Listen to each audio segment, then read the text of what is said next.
வணக்க மக்களே, அனைவருக்கும் இனிய வணக்கம். இன்றைக்கி நம்ம இந்த ஒரு வீடியோவில் எதை பற்றி பார்க்க போகிறோம் அப்படின்னு பார்த்தீங்கன்னா, தமிழகத்தில் கூட்டுறவு வேளாண் சங்க வங்கிகளில் நகைக்கடன் தள்ளுபடி.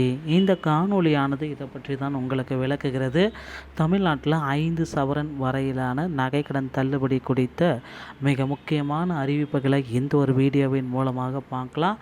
ஸோ நகைக்கடன் தள்ளுபடி செய்வதற்கான காரணிகள் என்னென்ன, யாருக்கெல்லாம் இந்த நகைக்கடன் முழுமையாக தள்ளுபடி செய்ய போகிறாங்க, தேர்தல் வாக்குறுதிகளில் முதல்வர் விஜய் நகைக்கடன் தள்ளுபடி அறிவிப்பு வரலையே, நீங்கள் எதுக்காக சொல்கிறீங்க இந்த நகைக்கடன் தள்ளுபடியை பற்றி, இப்படியெல்லாம் நீங்கள் கேள்விகள் லட்சக்கணக்கான கேள்விகள் கேட்கலாம். இருந்தாலும் நகைக்கடன் தள்ளுபடி முதல்வர் விஜய் அவர்கள் விரைவில் ஒரு மிகப்பெரிய அறிவிப்பை வெளியிட போகிறாருங்க. தமிழகத்தில் தொடக்க வேளாண் கூட்டுறவு வங்கிகள் ஆயிரக்கணக்கான வங்கிகள் செயல்பட்டிருக்கிறது.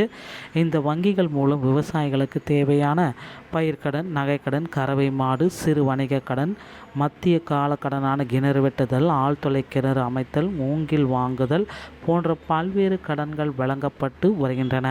குறிப்பாக கூட்டுறவு வங்கிகளும் தொடக்க வேளாண் கூட்டுறவு சங்கங்களும் தங்க நகை கடன் அடமானத்தில் வழங்குகின்றன. தமிழக சட்டமன்ற தேர்தலில் தற்சமயம் பார்த்திங்கன்னா தாவேகா வெற்றி பெற்று ஆட்சியை பிடித்ததிலிருந்து நகைக்கடன் தள்ளுபடியை எப்பொழுது வழங்குவாங்க அப்படின்ற கேள்விகள் தான் இருக்குது. ஸோ முதற்கட்டமாக அந்த நகைக்கடன் தள்ளுபடியில் 40 கிராம் அதாகப்பட்டது 5 சவரன் 41 கிராம் இருந்தால் கூட உங்களுக்கு தள்ளுபடியில் உங்களுடைய பெயர் பட்டியல் நீக்கப்படும். 40 கிராமுக்கு உட்பட்ட அனைவருக்குமே இந்த நகைக்கடன் தள்ளுபடி அப்படின்றது கண்டிப்பாக சொல்ல போகிறாங்க. ஸோ நகைக்கடன் தள்ளுபடியை பெறுவதற்குண்டான ஒருத்தருடைய தகுதிகளில் இது ரொம்ப ரொம்ப முக்கியம். இந்த தகுதி இல்லை அப்படின்னா உங்களால் நகைக்கடன் தள்ளுபடி அப்படின்றத பெற இயலாமலே போயிடும். தங்க நகைக்கடன் தகுதி பெறுவதற்கான தகுதியற்றவர்கள் குறித்த விவரங்கள் யாருன்னு நம்ம பார்க்கலாம். நகைக்கடன் மொத்த எடை 40 கிராம் அதாவது 5 சவரனுக்கு இருக்க வேண்டும். நகைக்கடன் பெறும்பொழுது தங்கள் சரியான ரேஷன் அடையாள அட்டை எண் மற்றும் ஆதார் அடையாள அட்டை வழங்கியிருக்கணும். தற்பொழுது வரை செல்லுபடியாகக்கூடிய ரேஷன் அட்டை வைத்திருக்க வேண்டும். மறுவாழ்வு முகாம்களில் வசிக்கும் இலங்கை தமிழர்கள் இந்த தள்ளுபடியை பெற தகுதியானவர்கள். அரசு பணியிலிருந்து ஓய்வு பெற்ற தமிழக அரசின் குடும்ப ஓய்வூதியர்களுக்கும் இந்த தள்ளுபடி உறுதி செய்யப்படும். தள்ளுபடி அற்றவர்கள் அப்படின்னு பார்த்தீங்கன்னா 40 கிராமுக்கு மேலே அதாவது 5 சவரனுக்கு மேலே 1 கிராம் 41 கிராம் இருந்தாலும் உங்களுடைய முதற்கட்டமாக தள்ளுபடியிடும். கடன் பெறும்பொழுது ரேஷன் அடையாள அட்டை எண் மற்றும் ஆதார் எண்ணை தவறாக வழங்கி எல்லாம் வழங்காதவர்கள் தள்ளுபடியற்றவர்கள். ரேஷன் மற்றும் ஆதார் அட்டையில் உள்ள முகவரி தமிழ்நாட்டை சேர்ந்தவராக இருக்க வேண்டும். ஆந்திரா, கேரளா, தெலுங்கானா, புதுச்சேரி போன்ற வெளிமாநில முகவரி கொண்ட அட்டை மூலம் கடன் பெற்றவர்களுக்கு ஒரு தள்ளுபடி கூட கிடையாது.